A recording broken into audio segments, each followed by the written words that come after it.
خالفتم أقوال الشيوخ فأنتم. What's going on, Samson? Can you hear me? I could hear you, man. I could hear you. What's up? Let me just full screen this.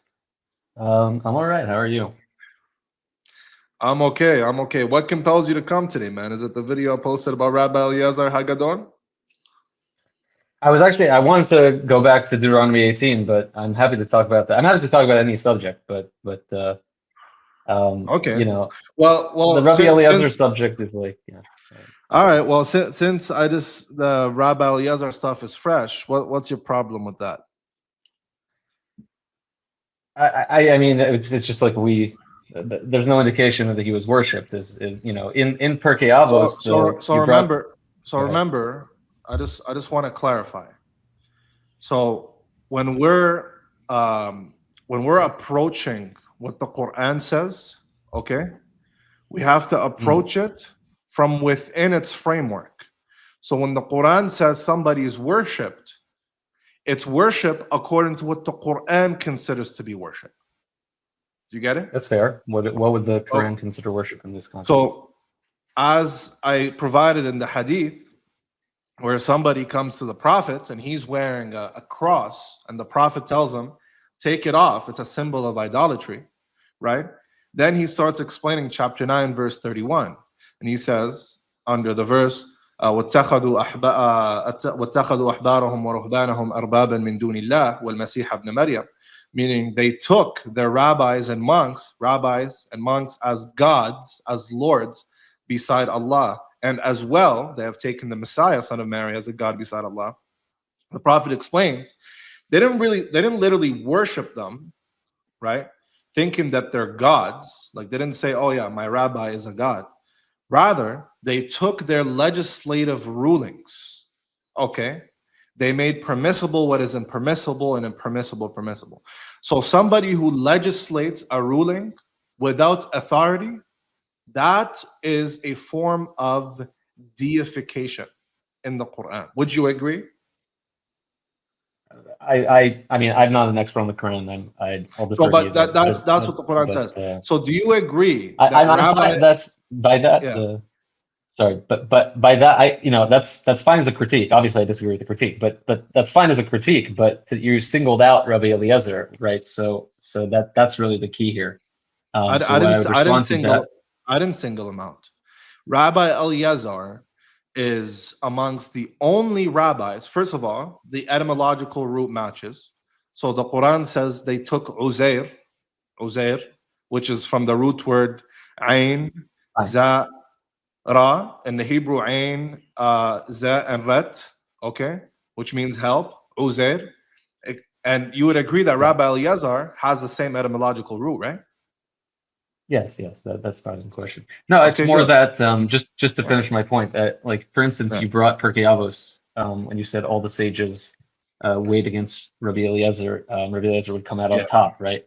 But right after that, it says that if all the sages and Rabbi Eliezer were on one side, and then Rabbi Elazar, son of Arach, were on the other side, then Rabbi Elazar ben Arach would actually come out ahead. So we see that even Rabbi Eliezer has someone who he's praised less than. Yeah, but that's besides the point. The point is there is this extreme praise for this rabbi. Now, whether there is a rabbi, for example, Rabbi Akiva is said to be greater than Moses in Torah, which is a crazy statement, right? You have to understand what that means, but sure. No, but whatever it means, the fact that there are statements in the Talmud where, and this is the story for those who don't know, Moses is on Sinai with God, with Hashem, and he takes him in some kind of vision to the future. And Moses is sitting down in a classroom listening to a Torah class, and Moses is not understanding anything. This is way above his pay grade, right? So God takes him back, and Moses is like, well, who's that guy? And God is like, Rabbi Akiva. So Rabbi Akiva knows more Torah than Moses, right? So you have these exaggerative statements in the Talmud, not just it's about not that Rabbi he knows Eliezer. more. It's that, but yeah, that's fine. But that's exactly my point. Is that Rabbi Eliezer is not singly praised in such a way. It's really, that's why I'm saying like this. Anyway, I don't think this is really that important, interesting a conversation to me because I think it's unlikely. I never said he's singled out in praise. All I'm saying is that the criterias or the identifications the Quran gives, rabbinic figure, would have been known to post-Talmudic Jews, right? Is called the Son of God in a special sense, gives legal legislations that are always infallibly correct. That matches Rabbi Eliezer.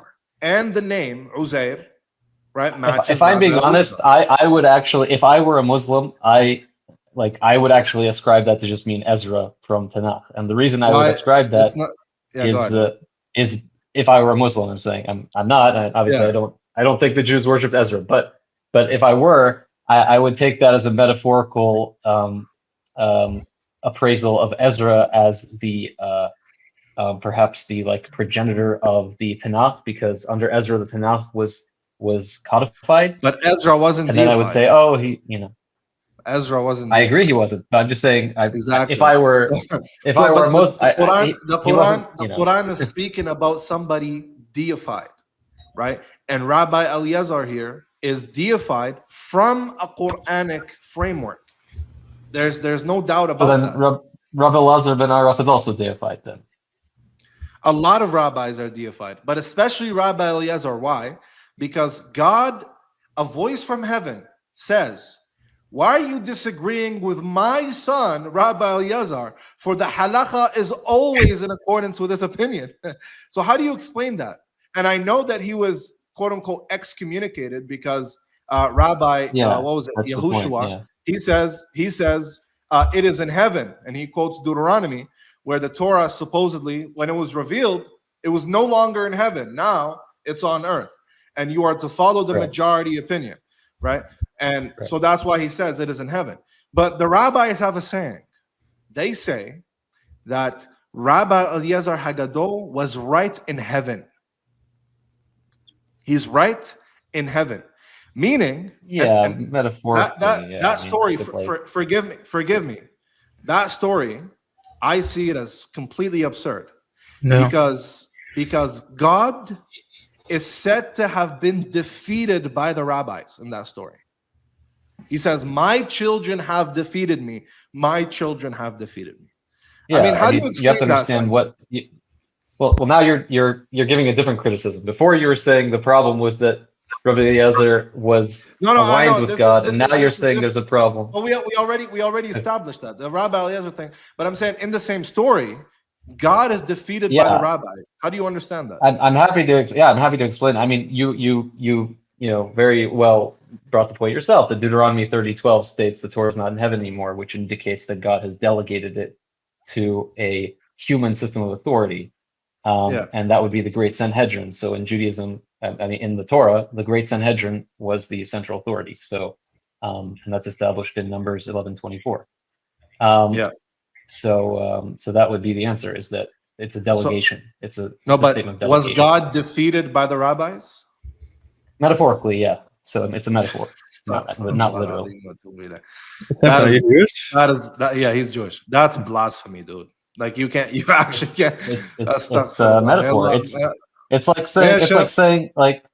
May Hashem forgive me for even hearing such a thing in my ears, man. Come on. For instance, we have midrashic stories about like Hashem sitting in the Beis Medrash with people, right? Like that's a metaphor. We don't actually think Hashem has a body or sits down, right? That's obviously a metaphor. In the same way, it's a metaphor that because God delegated his authority to humans, really it's not even about God. That story is about prophets. It's the fact that a bas kol represents a prophet. The prophet can't come and say, I'm changing the Torah because the Torah is not in heaven anymore. It's been finalized. So it's really a metaphor for a prophet. Well, you know what's funny about that, Samson, is do you think the book of Ezekiel? A good segue into Deuteronomy 18, which is what I want. Yeah, we'll go to Deuteronomy 18, but we'll also go the whole 9 yards because it's not just Deuteronomy 18.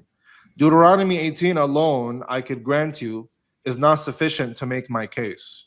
Okay? So just Deuteronomy 18 is not sufficient to make my case. Okay? I could argue for my interpretation, but it's going to be a cumulative case. But before I get into that, regarding to what you just said, okay, do you think that the book of Ezekiel makes your hand impure, meaning that it is scripture? Of course, it's scripture. Yeah, it's part enough. The okay. consciousness of why do you have canonized? Okay, why do you have 4 or 5 different discussions in the Talmud saying that the book of Ezekiel is not scripture? Right, so they had a machlokas. They had a disagreement about whether it should be canonized based on those disagreements.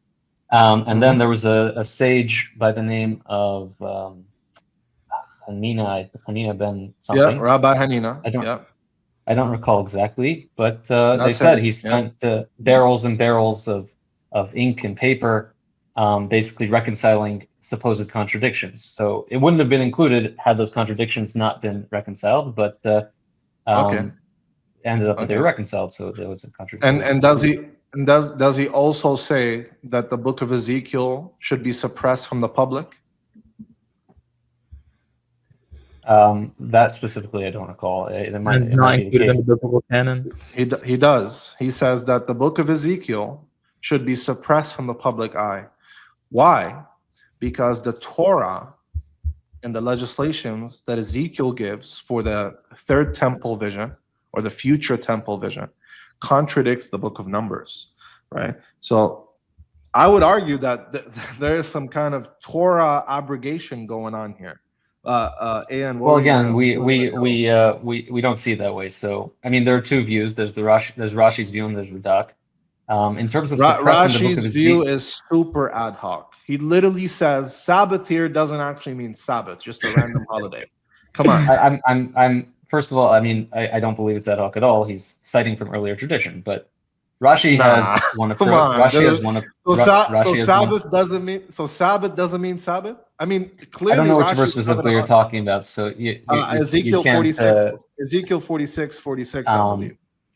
He says, I will grant that the Radak says that at the end of days that there will be laws that are changed with pertaining to beautiful. So the Torah can be abrogated. So can we agree the Torah can be abrogated? It's not an abrogation. That is the definition of that is my brother. That is the definition of abrogation. It's with regards to particular yeah, and we also agree. We don't think all of introduction at the Messianic age. It's not. But we don't think. What do you mean it's not permanent? Where does it say it's not permanent? In Ezekiel, there's an inaugural period. So the tabernacle had an inaugural offerings that were offered that were never offered again. But where does Ezekiel say that it's not eternal, or it's that it's going to come back to how Numbers describes the offerings? Well, Ezekiel wouldn't say that. That's derived from the Torah itself, that it's eternal. Okay. But it's anyway. I don't think this is a major point because either way, those Radak says that it's a major point because it's a major point. Why? Because this concedes that the laws of the Torah can be abrogated. They can be canceled if God wills and if God wants.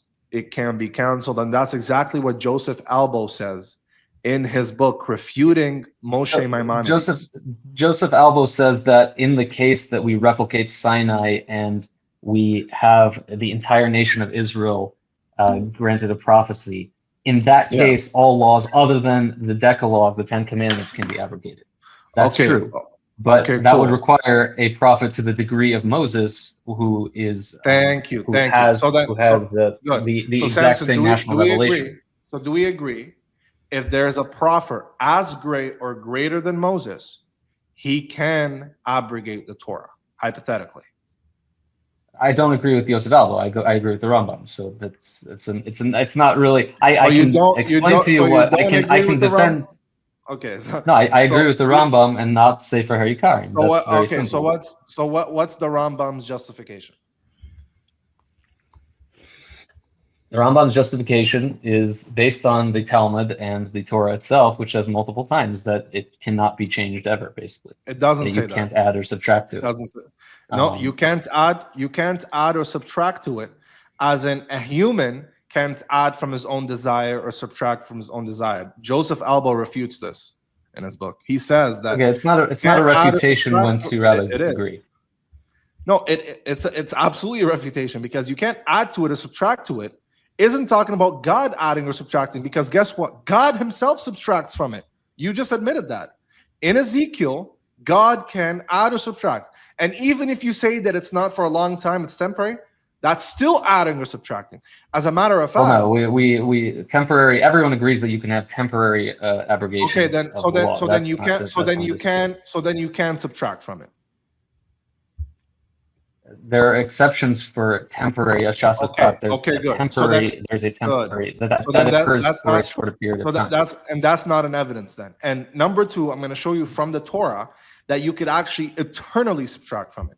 So in the book of Numbers, again, you're assuming both the Radak's interpretation and Yosef Albo's interpretation, neither of whom accept the Islamic position, and I don't agree with either of these. I hold like Rashi and the Rambam. Well, Samson, that's not how it works. Just because somebody cites good evidence for an objection, it doesn't mean that all of their positions become true. So I agree that when Joseph Albo is trying to refute Rambam, his evidence outweighs Rambam's evidence. That doesn't mean I agree with Joseph Albo on everything, but because I think he gets things wrong. But remember, we don't even need to speculate about rabbis, because guess what? In Numbers, who does God give the priesthood to? Aaron Cohen. Right there. So he said, let's read it here and put it up. So it says, he and his descendants, so Aaron and Aaron's descendants, okay, unqualified, all of his descendants, will have a covenant of a lasting priesthood. And this lasting I know where you're going with this, with the descendants of Tzadok. Yes, I know where you're going with this. But the priesthood it's here, not. Just one second. That's not a contradiction. Just one second. I'm not saying it is. I'm not saying it's a contradiction. So here he says, the priesthood is for his descendants, olam, forever. But if you go to the book of Samuel, God says to, what was it, Eli, his name? He says that because of Eli, look, he recalls what he promises forever. In Numbers, look what he says. He says, therefore the Lord, the God of Israel declares, I promised that the members of your family would minister before me forever. So that's Numbers. That's what we just read. But now the Lord declares, far be it from me. Never mind, God says. Never mind. I take that back. He says, those who honor me, I will honor, but those who despise me, I will despise. And in the book of Kings, it mentions that was stripped from Eli's lineage, right? And only stayed in the lineage, what was it, Zadok? Okay. Mm-hmm. So that's, how do you explain that? What would you like me to explain? So God promises in the Torah that all of the descendants will have the priesthood forever. He recalls that promise and he inserted the word all. You inserted the word all. It says his descendants. Yeah, it's a subset of his descendants. Okay, and does he call that back and say never mind in Samuel? I don't, that particular translation, I'm not going to. Pull Safaria. Pull Safaria, man. Safaria says the same thing. 1 Samuel 2. It could be that it is. I'm just like, this is a, I don't see it as a contradiction in the sense that, I'm not saying it is a contradiction, but I'm not claiming it's a contradiction. I'm saying that there is an eternal promise, there's a legislation, it's part of the Torah, but it's canceled later. It's taken back, it's revoked. So this is evidence that God can give something, say it's eternal, say it's forever, but then take it back as he pleases. Okay? So then you can't argue with me and say, well, you're a Muslim. I can't be a Muslim because the Prophet Muhammad said that some of the legislation of the Torah are nullified. The Sabbath is nullified. Well, you can't say that because if God does it and the Prophet Muhammad does it on the authority of God, then there's no issue. And here's Safaria, by the way. So again, I disagree that God promised that all of Aaron's descendants would have the priesthood. But Samuel says that. Samuel says, I promise your descendants, but now never mind. right? He Far strips be it it. from me. So I he would not calls the translate promise that and as he takes never it mind. back. All right, well, let's read it. I would not Here. translate that as never mind. Well, it doesn't Yeah. actually say never mind, but that's what's entailed. Here, look. Assuredly, that declares the eternal, the God of Israel, I intended, so that's the promise here. I intended for you and your father's house to remain in my service forever.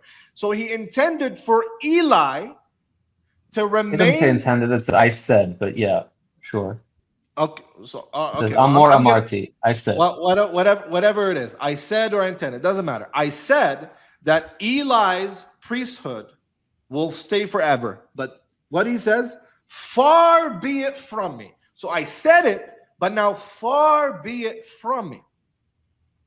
You get it? Again, So Khalila there. Khalila is really just an expression of, like it's used even negation. today. No, it's not negation. Right? Khalila means like oi, like it's an interjection of Okay, but it gives the entailment of I said this, but never mind. This is not the case. I totally disagree. I don't think that's what it says. Okay, so is Eli's priesthood still in active? No, but that's not what I'm saying. I'm saying that a subset of Aaron's descendants, are still priests, and therefore the prophecy is still in effect. But the point is, in Samuel, he promises all of the descendants. What is the evidence? He says it here. I don't think it's all. Okay, it's not all. Oh my God, read the verse, Samson. He says, I said you will have the priesthood forever, but far be it from me. Can you tell me what's going on here? Yeah, so part of Aaron's lineage receives it. So obviously not. Okay, good. Obviously, if you're going to read the verse hyper literally, right? You would say every single descendant of Aaron is going to receive the priesthood, but that never happened. Not every single descendant of Aaron received the priesthood. They weren't all priests. But that's right? besides the point. God himself is making the argument for me here. He's saying. But once you're already reading that verse non-literally, then we should continue to read it. You're missing the point. I'm saying God makes the point for me. Why does he say, "Look, I said your priesthood is forever, but far be it from me"? Right, and I said that I disagree with that. I disagree with that translation. You disagree with Safaria? That's my answer. Yeah, Safaria is using revised JPS. JPS is like a conservative translation. Which Orthodox? Let's go to Chabad. Go to Chabad. You want Chabad? Yeah, go to Chabad because he's saying even the Hebraic Jewish scholar. It's not about the expression. Chabad might also translate it that way. But that's that's a translation. Understanding it as like I am. But far be it from me doesn't mean I changed my mind. Far be it from me means you thought that it's going to be taken literally, perhaps, that it would be all of your descendants. And then I'm telling you it's not that way. Bro, I think that's a perfectly again, you need to prove your point. I think this is a perfectly reasonable way I got you because the Book of Kings makes my point. Okay. I would like to discuss Deuteronomy 18 because I'll show you the verse in Kings and then we'll go to Deuteronomy 18. So look what the Book of Kings says. Okay. Let me go to the verse here. Look what the Book of Kings says. It says, so Solomon removed Abiathar from the priesthood of the Lord, fulfilling the word. I don't see it. But, what's the verse? All right, I have. It's 1 Kings 2:27. I'll pull it up myself. 1 Kings 2:27.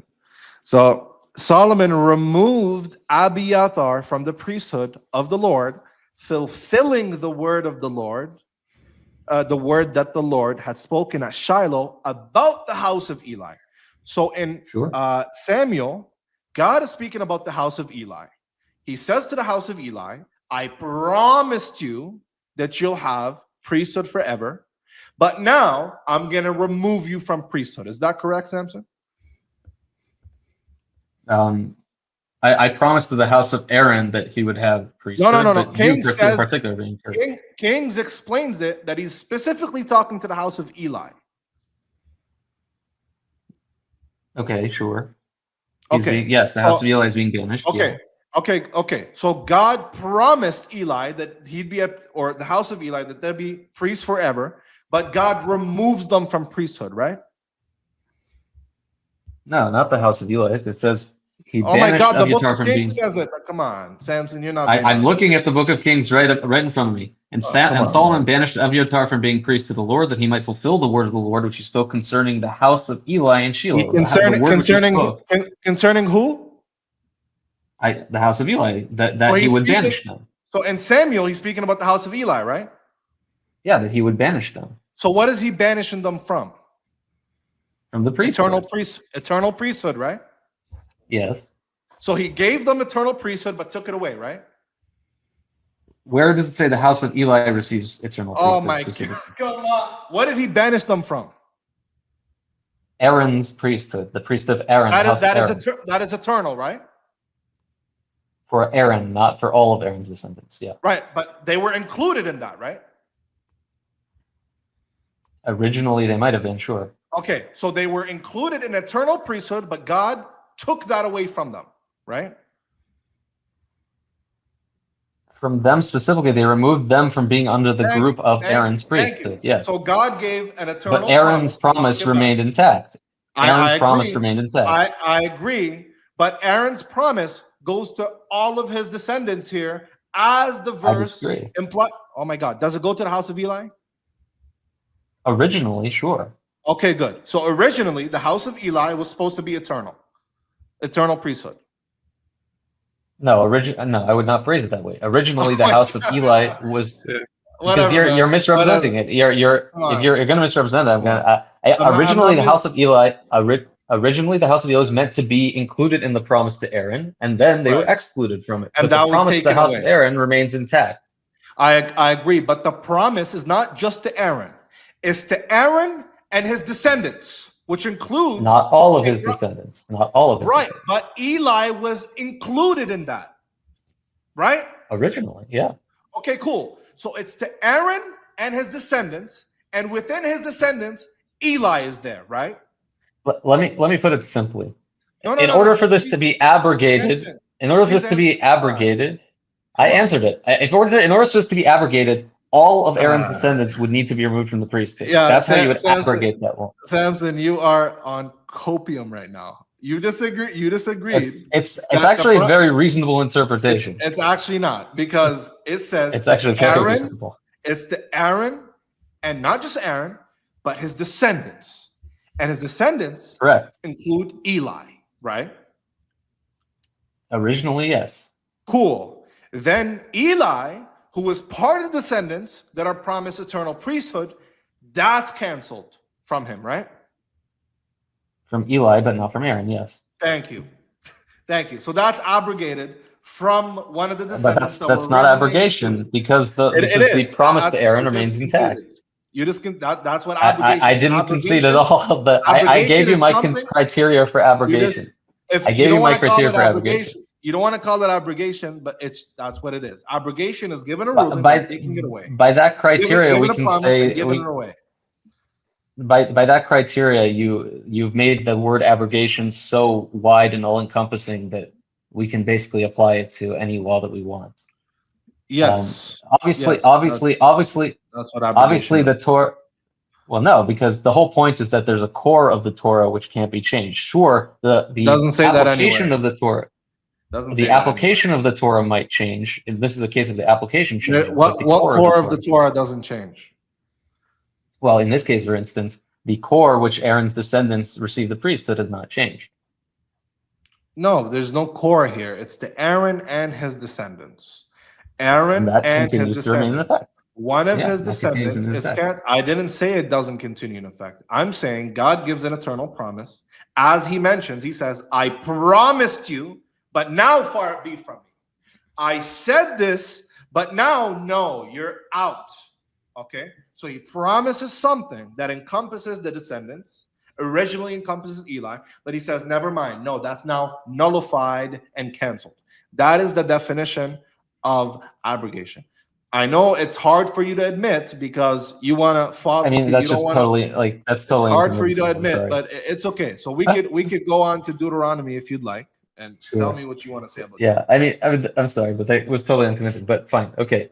Yeah. Deuteronomy 18. So do you want to pull it up or? It's okay. I know it. Just tell me what about Deuteronomy you want to talk about? Yeah, so we started last time. Sort of, you brought up. Well, I'd like to discuss the internal evidence and the external evidence because we sort of Sure. stopped there. I don't know how much of it you want to rehash, but so your contention was that when it says, "I will set up a prophet from them among their brothers like you," Yeah. that because it's a group being spoken about and their brothers.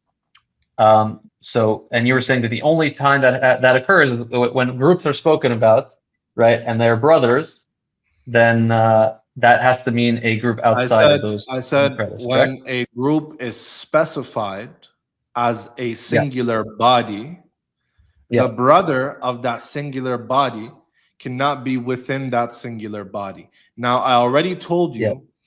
this is a consistent thing we see in the Torah, except for one instance. The one instance is Genesis 17, where it talks about the king, right? That you should set up a king from the midst You mean of Deuteronomy your 17? brethren. Yeah. Yes, from the midst Um, of your brethren.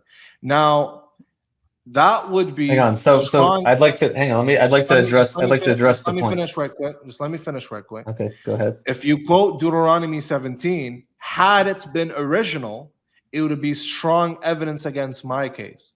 But I could prove to you that Genesis 17 is not original because it doesn't make sense with the later reading of Samuel. Because in Samuel, the Israelites act, or God acts as if he never commanded them to have a king. He's so surprised that the Israelites want a king.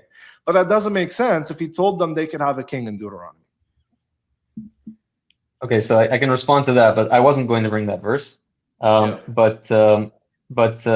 mean, in that case, it's very simple. It's the Deuteronomy 17 is discussing the laws if you were to appoint a king. It's conditional. But that doesn't anyway, that doesn't respond to what I said though. Meaning it's not I'm a contradiction. I'm not going to go to that verse. I'm not going to that verse. Okay, but Samson, not everything is about contradiction or not a contradiction. Okay, that's not how it works. Okay, I'm saying there is a verse where God allows the Israelites to take a king. He tells them, if you want to take a king, go ahead, do it. These are the conditions. But when the Israelites want to do that in Samuel, God acts if the reaction doesn't make sense given the data. Okay, so that's why it brings down the probability of this being authentic, and it brings up the probability of this verse being later written into the book of the law, Deuteronomy, to justify having a king. Yeah, so the Jews would respond to that, and I'll respond to it again, that it's true that it's a suboptimal situation. A king is a suboptimal situation to being ruled directly by God in the Sanhedrin. But Deuteronomy provides for the laws for if a king were to be appointed. But anyway, that's not the verse I'm going to, so it's a side. Yeah, but I get that doesn't respond to what I said, but it's okay. You can keep going. Keep going. So if we go, for instance, so again, I'll grant you that I'm not going to say that sometimes groups like the children of Israel, that their brothers are not referring, for instance, to Esau or to Edom. Like that occurs in the book of Deuteronomy, for instance, right? But for instance, if we go to, I didn't do like a full search, but I did a little bit of a search. I think I lost you there. I lost your I think your it's video. camera died, but you can continue. Did my camera die? Yeah, Okay. 1 second. Yeah, keep going. I'm listening. I just think my camera died. So if you pull up Leviticus 25:46. Yeah, just tell me what it says. I'm just setting up the camera. You want it in Hebrew or in English? I wish in Hebrew if I'm proficient, but I'm not proficient yet. So okay. In English. You shall hold on to them as an inheritance. So God is speaking to the children of Israel right now. You shall hold on to them as an inheritance for your children after you, as acquired property, and may thus have them serve you forever. But as for your brethren, achichem, same word, the children of Israel, a man shall not work his brother with rigor. So here we're speaking in the plural to the children of Israel. And they're spoken, and then they're told about their brethren, who are also the children of Israel. So Yeah. we see here a clear example of this being used in that way. So first, Nope, that's not a clear example. There's a difference between a group being specified as a single body, and then between me speaking to a group and tell them, for example, I could speak to Samson and you, for example, I could be your parent speaking to my kids. I have 6, 7 kids, and I could see, make sure you treat your brothers, right? Make sure you treat your brothers very good. Always stay together. Your brothers are your ride or dies. I'm still speaking to them individually. Okay. I'm not speaking outside of the group. But when the group is specified as a single body, then the brother cannot be within the group. Okay. And we see an example of that in Deuteronomy 18, which verse 2, which says that the Levites specified, right, will have not inheritance among their brethren. Now that cannot be Levites inside of the tribe of Levi, can it? But that's plural. They're spoken of in the plural in that verse. It has nothing to do with plural or singular, dude. It literally has nothing to do with that. I'm saying you said that a group is referred. No. I said when a group is specified as a single body, not that the pronouns must be singular or not. Okay, so the context matters here. So in Deuteronomy 18:2, the Levites are specified as a body. The brothers of the Levites cannot be Levites, right? I mean, okay, but that's like an arbitrary. It's not distinction. arbitrary. Like I can say that the children of Israel are also a single body. You got to answer the question. The brothers of the Levites in Deuteronomy 18, can they be the Levites? I agree with you. No, in that case, no. Why can't they? Based on the context, but I'm not I'm trying to prove to you that this is I'm trying to prove to you that it's ambiguous, not that it's. I'm trying to make the case first that it's ambiguous. I'm not trying to make the case that I'm saying it's not ambiguous given the cumulative case. Now I already told you. Yeah, I'm going to make the cumulative case. First, I wanted to make the case that it's ambiguous. Just wait. I could come down with you and say that, look, this alone is not sufficient. Okay, that's why I told you earlier, right? I could speculate, you could speculate, but the strength of the argument will be in the cumulative case. So now we see I never run Deuteronomy on its own. Okay, Deuteronomy on its own will never take you to the Prophet Muhammad on its own. But Deuteronomy, given its context, given what the Torah says, in a cumulative case, the themes of the Torah absolutely necessitates the Prophet Muhammad. That's what I'm more interested in discussing. You're stuck. Okay, I'm happy to. As long as you can see that the verse by itself is ambiguous, that's where I wanted to get to. I've always said Deuteronomy on its own is not sufficient. I've always said that. That's fine with me. So then my cumulative case would come from several things. I mean, first of all, just the vast majority of mentions of brothers in the Torah does refer to Israel. I agree. The parallel language in Deuteronomy 17, you claim that's not a legitimate. But by the way, sorry, An, if you want to butt in anytime, I talk a lot, so just feel free to speak on any point. I guess.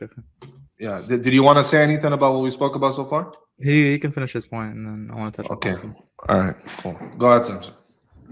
Yeah. So I would say the brothers be majority of the time meaning Israel, the vast majority. The parallel language Deuteronomy 17. You have claimed that you don't believe that is a authentic original passage. We can get into corruption of Torah and all that as a separate topic, but just to briefly respond to that is that surely the editor, even if I were to grant that was corrupted, the editor of Deuteronomy would not have used parallel language. But regardless, the fact that prophets are other than Bilam, we never see a prophet in Tanakh other than from Israel, and the That's not language, true. You said you follow Rambam, right? for the most part. So, Yeah, everything, Rambam says in his letter, in his epistle to Yemen, he says that a prophet is not vetted out by his lineage. Rather, a prophet is vetted out and determined by the correctness of his doctrines. And he gives an example that Eliphaz, the friend of Job, was a prophet. Balaam was a prophet who's not an Israelite. He even says Elijah was not an Israelite. He says Elijah was a prophet who's not an Israelite. It's a different. I know the passage you're referring to. He definitely doesn't say Elijah was not an Israelite. But Look, read right here. Wait, one second. And in the you know what the passage I'm referring to? Yeah, I have it right here. Does he say Elijah or no? Maybe I'm mistaken. He says Elihu. Yeah, that's Elijah, right? Yeah. There is disputation over where Eliyahu is not Elihu. He's citing a passage in the Talmud. So then it is Elijah then. No, Elihu is not Elijah. Elihu. He's citing a passage from the Talmud, which lists what its opinion. Elihu is not Elijah. How's that not Elijah? Elihu is not Elijah. Eliyahu is Elijah. Who's Elihu? He's another person. I think he might be from the book of Job. But okay, well that's fine. I thought it was Elijah. But besides the point is he doesn't just list Balaam. You said it's just Balaam. He lists Balaam, Bildad, Eliphaz, Elihu, Job, Zophar. So all of these are not. And he says that, listen, to determine that you're a prophet, it's because of the soundness of your doctrine, not because of your lineage. Exactly. Even according to the Rambam, credence to a prophet or not depends upon the nature of his doctrines and not upon his race, as we shall explain presently. Right, and even then, you're saying that Balaam, right, is one of the only non-Israelite prophets, right, mentioned in Numbers chapters 21 through 24. Are you aware of the interpretation from the sages where they said the prophet like Moses is Balaam or Balaam? Have you seen this? Yeah, I showed him the commentary last time. Yeah. That's what I said. That's what I said. Balaam. Yeah. Anyway, my point was that in Tanakh specifically, people who are mentioned as prophets. If you want to go to the rabbinical interpretations, we can. But I'm saying in Tanakh specifically, people. Job isn't Tanakh. Job is in Tanakh, but his interlocutors are never actually called prophets. His interlocutors are not called prophets. They don't have to be called prophets. Many people in the Bible are not called prophets. You know that, right? Doesn't matter. I'm aware of that, but we're bringing internal evidence right now. If you want to bring external evidence, I can move on to that. But I was talking about internal evidence. How is this external? I'm saying, if you fulfill what it takes to be a prophet, you don't need to be called a prophet. Many in the Bible are not called prophets. Okay, so Job, for example, is there any passage? I'm just trying to remember. Is there any passage where Job is called a prophet? Called a prophet. I don't know. I don't remember, but I don't think so. Is he called a prophet anywhere? A servant, not prophet. Yeah, so he's never. But you think Job is a prophet? So Job.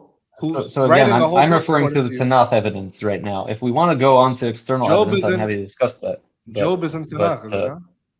Is Job not in Tanakh? I'm saying the reference to a Navi. The verse in Deuteronomy 18 says a Navi, a prophet. So I'm looking for people who are identified as a Navi. But no. Wait, they don't need to be identified. What is a prophet?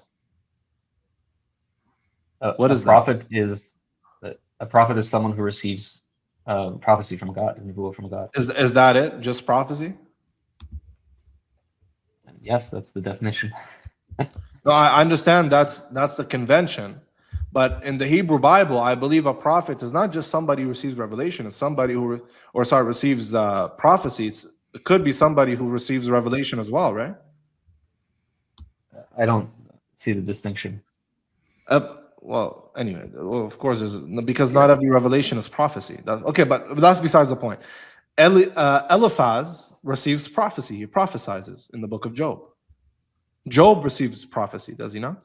So again, in Judaism we have a distinction between Ruach and Code. It's complicated, but the point is that they're not actually explicitly referred to as prophets. I'm looking. They don't need to, bro. Evidence. But they don't need to, Okay, bro. fine, but that would be external evidence. Anyway, It's not, and then my it's not final external, bro. It's not external, bro. Stop saying that. How is it okay. external? We're saying internally. Because Somebody could be a prophet without being called a prophet. How's that? That's not external. That's internal. We're saying the disagree. text doesn't. You would not. How do we know that? How do we know that? Because Dude, it would be analytically. It would be analytically true. We would see what constitutes a prophet, and if somebody fulfills that definition or that criteria, then analytically, definitionally, they would be a prophet. They don't have to be called a prophet. Like Job. Is Job a prophet, Samson? In the rabbinic tradition, or are you talking about Tanakh? These are two different things. In the rabbinic tradition, he's considered as a prophet. In the Bible or Old Right. Testament, So he's considered as blameless, in the upright, rabbinic tradition. servant, But a man of great I was just. Okay. Does Maimonides, one of your highest authority that you appeal to? It's not. But hold on. It's either. You're not understanding my point. I know that he's considered a prophet. It's a true dichotomy. It's a true dichotomy. It's either he is or he isn't. It's not, oh, well, in a rabbinic tradition he is, Tanakh he isn't. No. It's either he is a prophet or he isn't. Which one is it? Okay, so if we want to talk about the rabbinic tradition... No. I'm talking about I'm happy reality. to do so. No, in reality, it's a true dichotomy.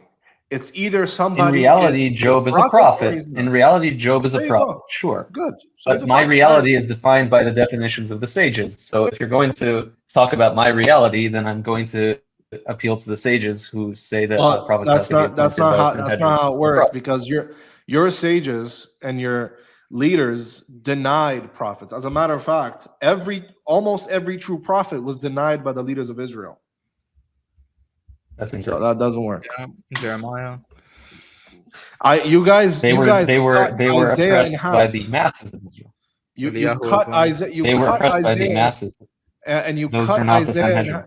All right, you cut Isaiah in half. The great prophet Isaiah. That's not the Sanhedrin. You chopped him in half. So listen, if you guys are chopping prophets in half, Nehemiah, who is a legal authority because he's a prophet, he says that the Jews keep killing prophets. So I'm gonna trust the prophet Nehemiah over you. You guys keep killing prophets. You're talking about the masses. You can't misrepresent. You can't misrepresent the distinction between the masses and the Sanhedrin. So there's no Sanhedrin. Can you show me what Sanhedrin set Moses as a prophet? Moses is the one exception because he's set up through the revelation at Sinai. All right, he's an exception, guys. So okay, who set up? Of course. Who set up Joshua as a prophet? Moses. Where's the Sanhedrin? I thought the Sanhedrin sets up prophets.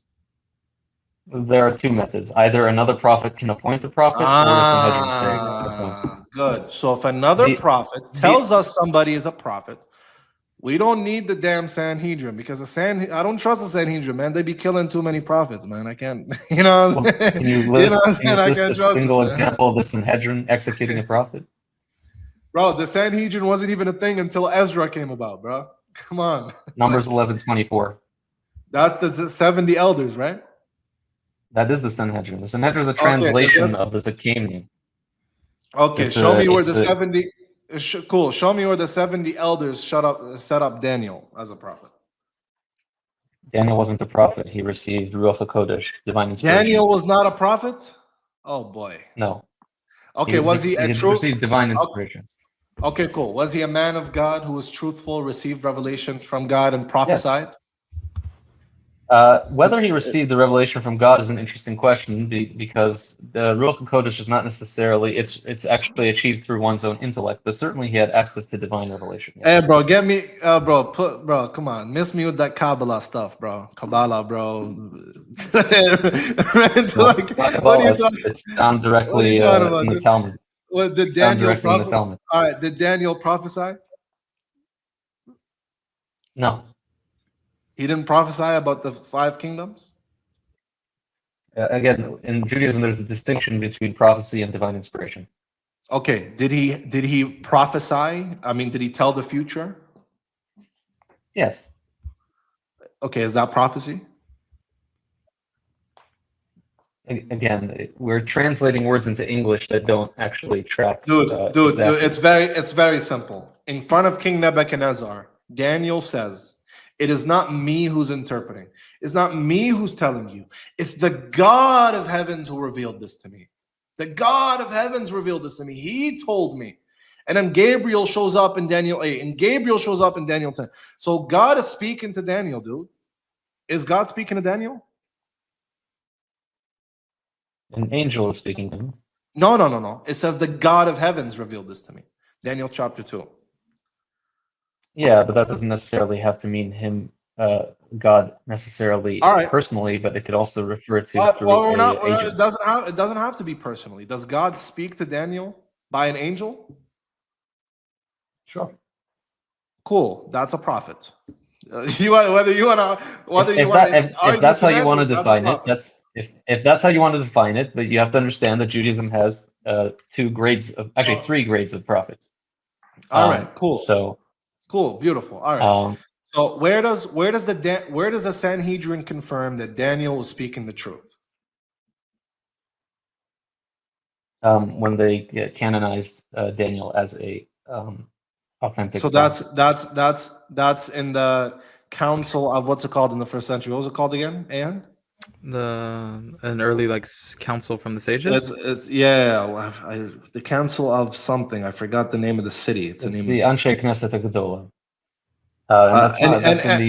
Anyways, I forgot what the council is called, but yeah. So you're saying when they canonized them, but that wasn't in his time, right? That wasn't in his time. Great Assembly. Is that right? That was afterwards. So, all right. So that's all right. You see. So then you have an inconsistent methodology here, right? Because in his time, Daniel wasn't canonized. So are you saying in his time Daniel wasn't a true prophet? He was not yet certified. No. Okay, so he didn't speak. Certified as a... He didn't really speak the truth until the council said he was speaking the truth. No, we believe in objective truth, but there's a difference between something being objectively true and then being certified as permissible to spread to the public. Okay, cool. So then it could be the case that somebody is a man from God and the Sanhedrin didn't catch up to it yet, right? Theoretically, yes, I guess. Beautiful. Yes. All right. Thank you very much. So now we're getting somewhere. So now I want you to tell me in Genesis 17, when Abraham asks God to make Ishmael an obedient nation, and God says, I have heard you. Yes, I will make him a great nation. I'll bless him, multiply him. When was that fulfilled? He'll make it. Sorry, can you repeat the verse you're talking about? In Genesis 17, verse 18, Abraham asks God that Ishmael may live before him, meaning he'll be righteous. Okay? And in verse 20, God says, as for Ishmael, I have heard you. I will bless him, make him a great nation, and I will multiply him. Now, when does that get fulfilled? When did Ishmael become a great nation per Abraham's request? I would say it's probably when the Arabs multiplied into an extremely large nation and conquered much of the world. I don't have an issue with that. Sorry, that doesn't work, because Abraham is not asking Ishmael, or he's not asking God that he makes Ishmael a great nation that's idolatrous. Okay? Abraham, you would agree that Abraham is asking for his child, for his descendants to be righteous, not just merely great in number, right? I don't see where it says righteous. It doesn't say righteous. I'm not. Okay, so it does. Ishmael might live under your blessing. If only Ishmael might live under. It doesn't even say live under your blessing. It says that he might live before you, which we know in the Torah is a reference to obedience. For example, God says Abraham is walked before God, or before God's face. We know this is a reference to being obedient. And even if it doesn't say obedience, we know that our father Abraham, okay, would want his children to be obedient, not just to be great in number. Right? Right. I mean, first of all, we would say that, there's Ishmael in the present, meaning the prophecy can be fulfilled, right? Both in the time that it's made, as well. It can have dual fulfillment, is what I'm trying to say, right? Okay. And we see he's talking about, but it doesn't work because God is talking about Ishmael as a nation, not as a hang on. person. Let me finish. Yes. In Genesis, Ishmael eventually, it says he does teshuvah. He repents and he comes back, and he helps bury. Just one second. He with Isaac. One second. The Bible so Genesis says Ishmael did tshuva. It says that specifically. It might not say tshuva specifically, but that's not my point. My point is, Ishmael didn't do anything wrong to begin with for him to do tshuva. Where are you getting that from?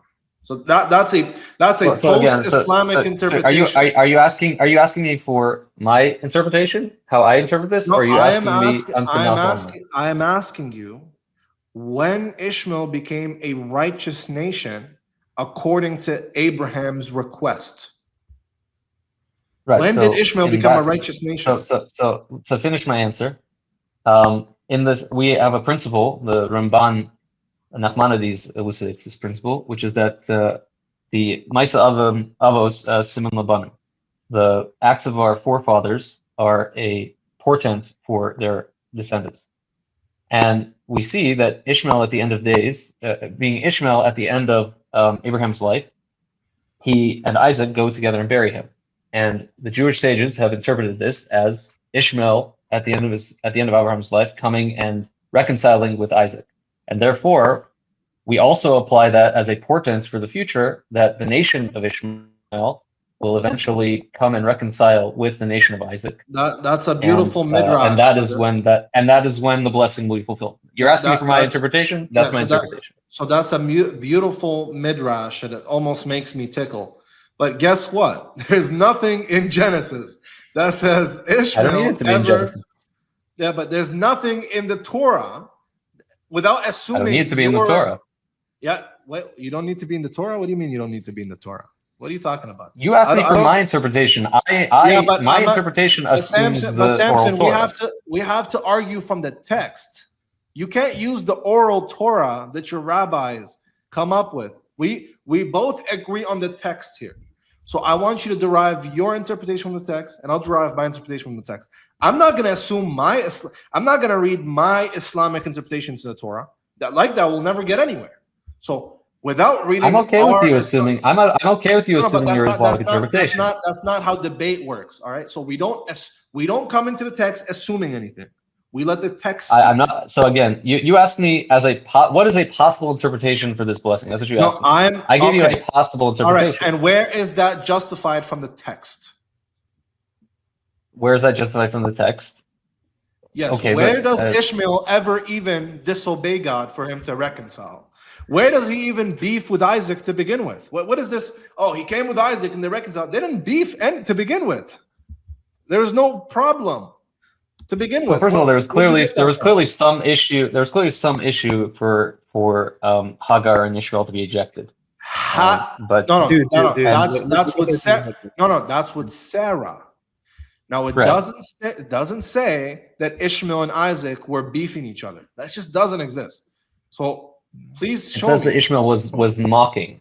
Dude, Samson, and that's interpreted. If we appeal to your tradition is absurd. Can you share my screen, real quick? Yeah, sure. Here. Look, where is this and anywhere in like the Torah? Okay, it teaches the people sat to eat and drink as they rose. Side point. That's Zahik. Wait, right here. It teaches that our matriarch Sarah would see Ishmael building altars, trapping grasshoppers, and sacrificing them upon them. Right, Rabbi Elazar, son of Rabbi Yosef Hageleli, says the expression of tezohok is none other than the expression of bloodshed, as it says, "Let the lads rise now and play." They consider him as one who's going around committing acts of sexual immorality, one who's going around sacrificing grasshoppers, right? And they're not using anything to substantiate from the text. And 4 different rabbis are giving us 4 different opinions, right? So even when it comes to appealing to your oral tradition, like it's absurd, right? It's not really anything that's fitting to the text. And even then, like, if you're going to presuppose. By what metric is it absurd? That's just an epithet. That's where does it? Where does one sec? He said. Wait. Yeah. 1 sec. Samson, you said the Torah says Ishmael mocked. Where does it say that? The tzafek, it's right there in the. It's actually in the. You're looking at it right there. The Where? root there used is tzafek. That root means to mock or to laugh at things. Yeah, he was laughing. So what does it say he Okay, mocked? so it's implied from the fact that Sarah ejects him that this is alluding to something more, right? And so in the same way that we have that, it doesn't say he laughed though. It just says he laughed. Just to emphasize this. Which verse is just wait, which verse? Let's look at it. I gotta pull it up. They have different, like right here. Shemen ben Yohai says Tezok is nothing other than an expression of inheritance. You're saying it's mocking. They have difference of interpretation even with the word Tezok. But that's fine. We can have difference of interpretation. Remember, you see just one second. You see how this is all not from the text? The text is very clear. Abraham wants Ishmael to become an obedient great nation. God says yes. And when does Ishmael become an obedient great nation? I just want to know that, Samson. When does Ishmael become an obedient nation? Do you want my opinion? Yeah, sure. What's your opinion? My opinion is in the future, when Mashiach comes, just like all the other nations, the nation of Ishmael will do tshuva and reconcile with the Jews. Okay, beautiful. So Ishmael didn't become a great nation in the coming with the coming of the Prophet Muhammad when they did what you asked about righteous nation. I agree that they became a great nation in terms of numbers. No, just 1 second. No. Stop. No, you don't understand. Right, great, as in pertaining to righteousness. Do you agree that in the 7th century, while Ishmael was worshiping 365 gods, idols, the Prophet Muhammad came, brought them back to the God of Abraham, and spread the recognition of the God of Abraham to all the Goyim? I mean, certainly not all of them, but many of them, yeah, sure. All of the Goyim. I don't have an issue with the religion of Islam becoming greater than paganism. Cool. I don't have an issue. Okay, cool. I don't have an issue. So, was any Jewish prophet or Israelite able to bring monotheism to the Goyim like the Prophet Muhammad? Any Jewish prophet? Yeah. Let me think. I don't believe so, but that's not a. So can we agree that Muhammad alayhi salam, who is the son of Ishmael, brought universal monotheism, cleaving to Abraham, better than any Jew has ever done? Well, no, because I think first of all, the original root is still Moses. So Moses is the Jew that brought the prophet that brought the Torah to the whole world. That's fine, but I'm talking about brought this message. The original root is Abraham, right? Obviously, but who brought this message to the Goyim and shared it amongst them and converted them? Is this a greater job than any Jewish prophet so far, or any Jewish person so far?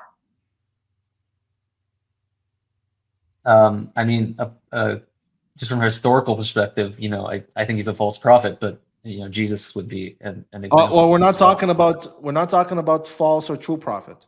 Him as a historical figure, did he do a better job at conveying monotheism and Abraham to the Goyim than any other Jewish figure?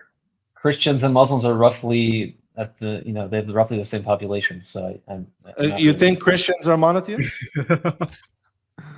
Okay, I think they're not monotheists, but I think they're cool. It's better than what they were before.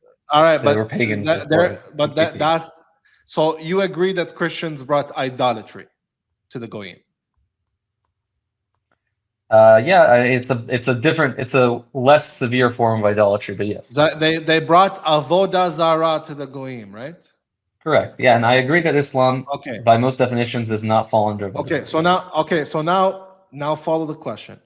The Prophet Muhammad, as a son of Ishmael, as a historical figure, did he do a better job at conveying monotheism and expelling avodah zarah than any Jewish person in history? So again, when you say in history, you sort of have to ignore the root of the matter at Moses and Abraham. Yes, the And- root is Abraham. I'm talking about conveying this, the numbers. But the conveyance is a long and gradual process that begins I understand. with Moses. I'm saying up until now, the Prophet Muhammad, who has anybody brought more goyim to Abraham, to Moses, to the God of Abraham, better than him? Is there any Jewish figure who's done this better than him? In terms of specifically converting non-Jews to monotheism, sure, Muhammad can win there, sure. Allahu Akbar. You see, even the Bani Israel can't deny that the son of Ismail. I mean, it's a historical question. I don't think that's not okay. That's, good. Sure. I appreciate that. I appreciate that. So now, why should we look for a future fulfillment?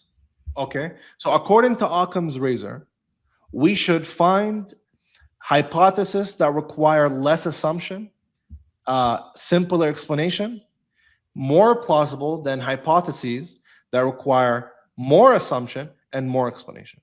So we have a son of Ismail who turned Ismail into a great massive nation by numbers and by righteousness and obedience, okay? And by converting the Goyim. Why should we look more righteous than before, but not to the full righteousness of the Messianic kingdom? Why should we look for a future fulfillment when there's already been a historical fulfillment? Why? So again, you are correct that it made the Arabs more righteous. I don't have an issue with that. Not just the Arabs, everybody. Fine. Whoever was converted to Islam, who was a pagan before, it made them more righteous. I don't have an issue with that. I'll tell you who it is. Assyria came to Abraham. Egypt came to Abraham. Babylon came to Abraham. Canaan. I'm not disagreeing with you. So I'm not disagreeing with you. So do you agree that so you agree all the enemy nations of the God of Israel came to Abraham through Islam? Do you agree? All the enemy nations? Yes. No. Edom has not yet come. Edom. Truly No. That's anachronism. That's anachronism. Edom is just another way of the rabbi saying Christianity or the Roman Empire. Correct. Now Europe, the Roman Empire. I agree. Yeah, exactly. Most of the Roman Empire, right? Most of the land they controlled, which is the subject at hand. The Europeans, all the way in Europe, didn't really, they're not really biblically mentioned. Rather, those who interacted with the Jews in the Middle East are mentioned, and those were converted. Those specifically, they were converted. The nation of Edom itself was converted to Idumeans, but we have the reason the Idumeans meaning we're converted to Judaism, but the reason we ascribe Edom to Rome is for various reasons. That historically is that, first of all, Herod was an Idumean, and he was associated with the Romans and the Roman regime that oppressed us. Herod was an Arab. I mean, he's well attested to be an Edomian by historians. Yeah, he's fine. an Edom. Yeah, Herod. Okay, was from the region of modern day Jordan, I believe. Yes. Edom, I believe, Idumea was, I believe, southeast of Israel. I have to fact check that. That's Arabia. Southeast Israel is Arabia. That's Jordan. But Edom was always distinct from the Arava in Tanakh, which is Arabia. Right, but Arabia just refers to the desert. Okay, so that's just the desert. There are multiple usages of that word that can mean a specific region, the Arava, and also Arava as a arid wasteland. Those are two separate. Yeah, that's fine. But Edom in the Bible most of the times refers to the region in Jordan, by the way, if I'm not mistaken. So so again, it's a dual. There's dual fulfillment going on, right? So Edom refers to the literal. Herod was an Arab. So, but anyways, that's all besides the point. That's anachronistic, but fine. It's not anachronistic. He's literally from the region of what they called, even Paul in Galatians, right? He says Sinai is in Arabia, Right? He literally says that I went to Right, but that's also Arabia, I went to anachronistic. Sinai. Tanakh is hundreds of years before Paul. That's also anachronistic. Dude, So dude, it's not it's not, because words and conventions change with time. So there is a time agreed. in So the first century. therefore, Look, Edom's connotation changed to mean Rome and Christendom and Christendom in general. I agree with you, but biblically, Edom is the Arabian region. It's in Arabia, biblically speaking. So I'll tell you. So first of all, there are direct verses that allude to and really, and Edom, you know, Samson, it's very ironic that you're using. It's very ironic that you're using anachronism, because your Talmudic tradition is nothing but anachronism. All of it is filled with anachronisms, dude. Come on. Like, I mean, you're simply incorrect, but that's fine. No. So again, if you're gonna strawman the position, that's fine. But I'm not it's a strawman, dude. I'm not. You know what's anachronistic? You know what's anachronistic? I'll tell you what's anachronistic. That Adam slept. I mean, it's not necessarily anachronistic, but I want to bring it up. Here we go. Here we go. Adam bestiality. Yes, I've heard this. Did he sleep with animals before Trust he found me, I've heard every single thing that you're going to bring up. I've heard before. Okay, so Samson, did Adam sleep with animals? Do you believe our father? It's a metaphor. This is an allegory. All of the sages took this as an allegory. It's a metaphor. They took it literal. Rabbi Elazar, he said, the metaphor, man. I can pull it up right here. So Rabbi Elazar, let's look at the difference of interpretation, right? If you're taking one interpretation, then it just means that you're like, listen, when something sounds wrong, just say it's a midrash, brother. It's not literal. The rabbis are just arguing. Come on. I mean, this is well known within this is well known even within the Talmud. The Midrash and Aggadah are set aside as a separate genre. And so we can very clearly tell when the Talmud diverges into. Okay, sure. What's the metaphor? What's the metaphor? Adam sleeping with animals. What's the metaphor there? Bone of bones. Yeah, so this is what you're bringing is the story that we're talking about, and I'm telling you that Rabbi Elazar is speaking metaphorically. No, I'm saying what's the metaphor? What's the metaphor there? The metaphor is that So Bia, room for the metaphor? This is the story that is under contention. So bringing this as support for the thing that you're already claiming means nothing. This is circular reasoning. But again, so Rabbi Elazar here is speaking metaphorically. What does he mean? When haba, the act of sexual union, is a metaphor for like deep and intense knowledge of someone, because that's why the Torah uses the term yada, to know someone, that Adam knew Eve. So okay. I'm gonna tell you how that metaphor doesn't work. You want to know why? Because it says he slept with all the animals, but he still felt lonely. He still felt it wasn't sufficient for him. So then Eve was created for him.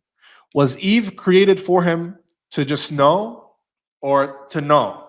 Which one? Both. All right. So then your metaphor doesn't work. So then Adam must have. So again, it's a metaphor. The animals. No, because again, it's a metaphor. Again, this statement is not speaking about Eve in particular. So again, in this case, this is referring this metaphor when it's speaking about haba, bia. It's speaking metaphorically about knowledge. Did Adam also have literal intercourse with Eve? Yes, but this specific case is clearly a metaphor. No, but the majority of our sages interpreted this as a metaphor. So, but Eve, this is a strong man. But he knew Eve sexually. Yes. So the context is sexual knowledge. He knew Eve sexually and felt satisfied, but he didn't feel satisfied knowing sleeping with the animals. So again, in this passage, we're speaking. Okay, Samson. Let's agree. Let's agree at something. Whether a metaphor or not, this is not befitting of Adam. Do you agree? No, because the words of the sages are inherently holy. I mean, so this is clearly befitting. لا حول ولا اتخذوا أحبارهم ورهبانهم أربابا من دون الله. You are proving the Quran, Habibi. You keep taking your rabbis as gods. You don't care. They're not gods. They're simply delegated divine authority. The words of the rabbis are holy. It's so holy that the rabbis said Adam slept with animals. It's so holy. Come on. See, there's a reason that the oral Torah was not disseminated to non-Jews, and the reason is because people do things like this and they take things out of context and misinterpret. No, it's not out of context. And try to literalize. It's not like out of context. It's like if you literalize the Tanakh, you would say that God is speaking to a Canaanite pantheon because he says, "Let us make man," but that's obviously not actually what he's saying. When it speaks about the arm of the Lord, we're obviously referring to a metaphor. Okay, and is it holy? Is it holy when the rabbis say that the hand of God? Are we just gonna go through every single thing here? Okay, last one. Why not discuss the fundamental matter at hand? Last one. Is it? And then we'll go back. Promise. Is it holy when the rabbis say that the hand of God is maghlula? It's locked. It's limited. It's it doesn't help. Is that holy? You're gonna have to pull up the context. Pull it up, and when the rabbis say yadullahi maghlula, when the rabbis said, but I will give you the general answer, which is that God has the ability to choose to limit himself, and that's totally fine in Jewish theology. Ayan, are you there? Yeah, can you hear me? Yeah, can you pull up the reference where they say that the hand of God is limited? It's of course. Yeah. Can you? Okay, right here. But for this last part, like the previous one that he made, right here, Diveri Dovid says that the prohibition to have relations with an animal did not come into effect until after the creation of Eve. All right, so if you're saying that this means getting to know an animal or having an animal as a helper, why was it prohibited in today's day and age? Now read the next sentence, which you conveniently included just for me. Wait, some others, I know. I told you. Yeah, others strongly reject this position and take the matter of Adam. So you're taking a minority position that no one holds by. But this is still holy. Remember, you said the words are holy, so this is holy. Right here. The words are holy, but that's again. So if you're going to misinterpret what the vast majority of sages believe, why don't we actually engage? I put it in front of you. We didn't miss Samson. We're literally saying yes. Not all rabbis said this. We told you that. Okay. We're not. So let's engage. So if why don't we engage with what people actually believe? We're gonna. Have I strawmanned you in this discussion? Okay, no. I got you. No. You've been Samson. You're a very nice guy. A very nice guy. Samson, I don't know your political views yet. Maybe I'll change my opinion about you. But so far, you're a very nice guy. That's why appreciate it.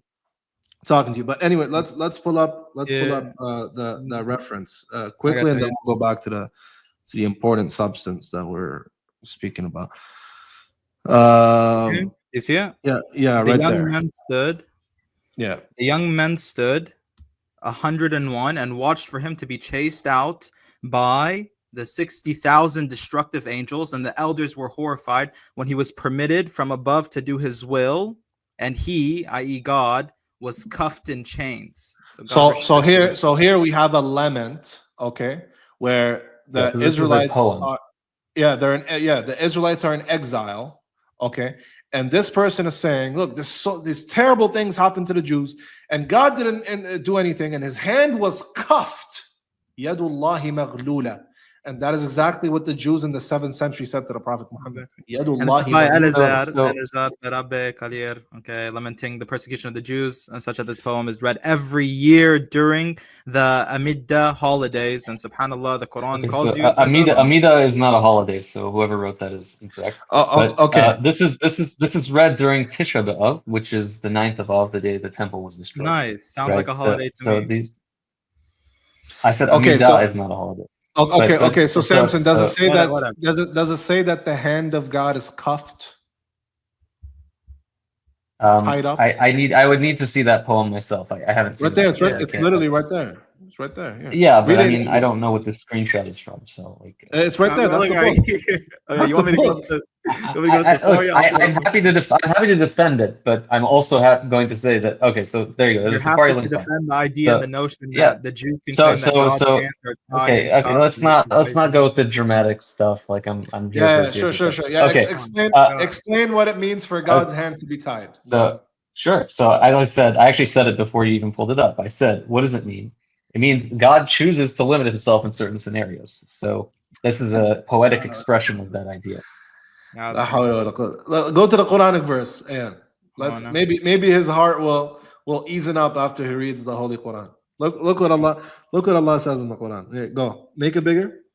It says, and the Jews say Allah's hand is tied up. Be their hands tied up, and be they accursed for the blasphemy they utter. Nay, both his hands are widely outstretched. He giveth and spendeth of his bounty as he pleaseth. You see what? I mean, this has to be anachronistic. I mean, because the Kina was written hundreds of years after the Quran. Okay, so. do you know that the book of Enoch has like a very the Mishnah? Well, the Mishnah was written hundreds of years after the giving of the Torah. Doesn't mean the oral tradition didn't exist. No. So that argument doesn't work. So Book of okay, Enoch, but we don't have any evidence of this random poem being. We don't have any evidence of 90% of your Talmudic traditions. By the way, even secular historians believe that the Mishnah is an accurate portrayal of Second Temple Judaism practice. I agree, it's portrayal of Second Temple Judaism. I don't agree that it goes back to Moses.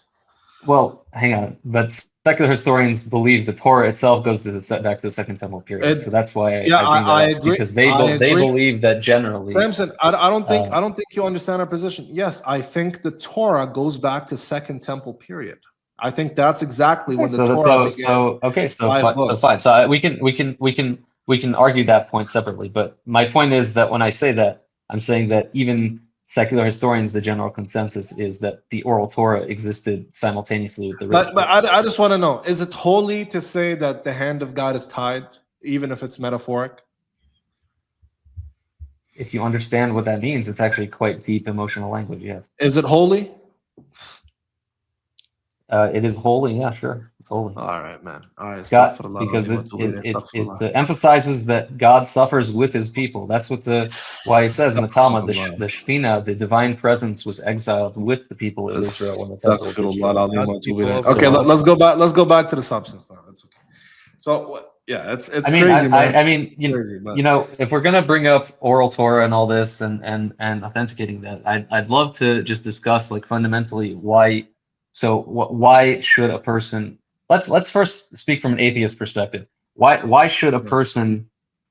Because obviously the Jewish perspective precludes Muhammad because we have a method of authentication.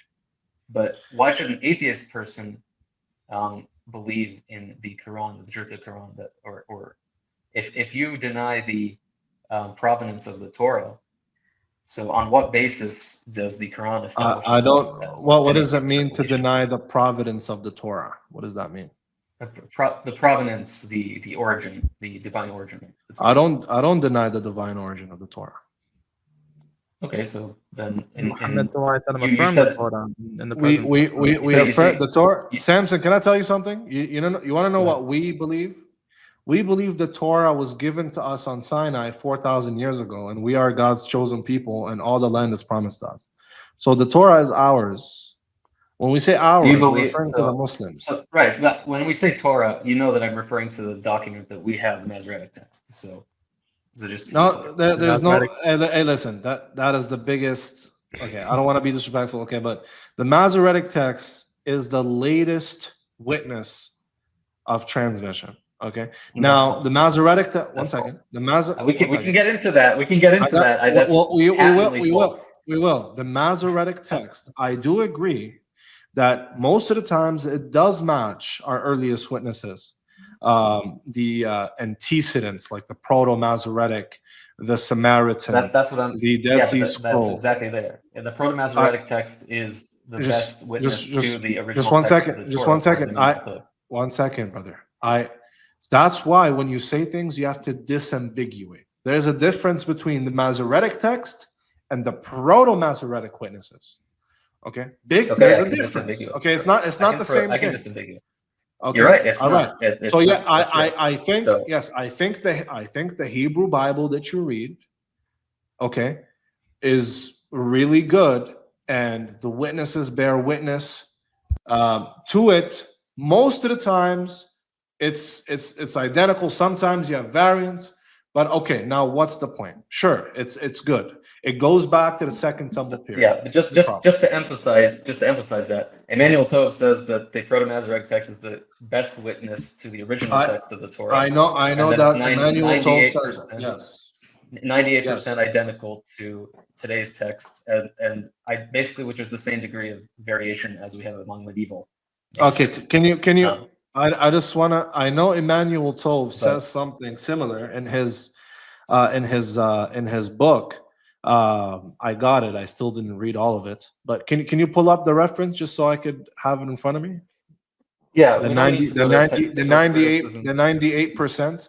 The textual criticism of the Hebrew Bible. That's the book. Yeah, that's the main book. But he also has an article about it. You can just pull up. It's on the Torah. Sure. Just pull it up. I'm not denying it. I know he says something similar, but I just want to see the 98% reference.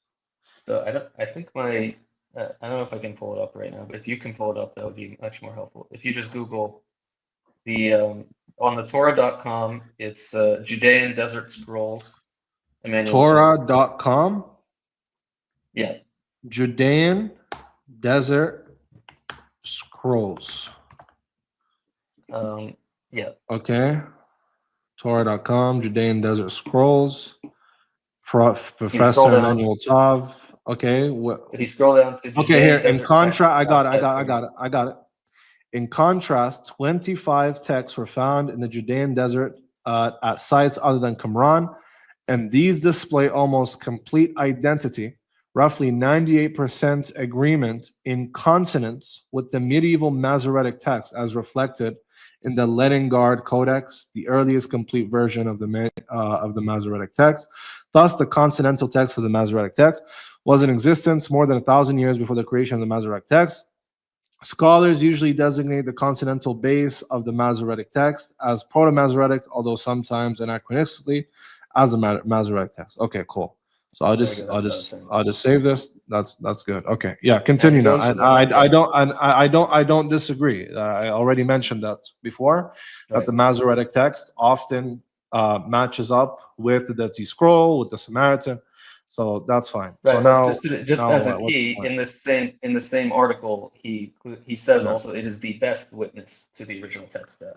Sure. I could. That's granted, no problem. So what point do you want to make there, though?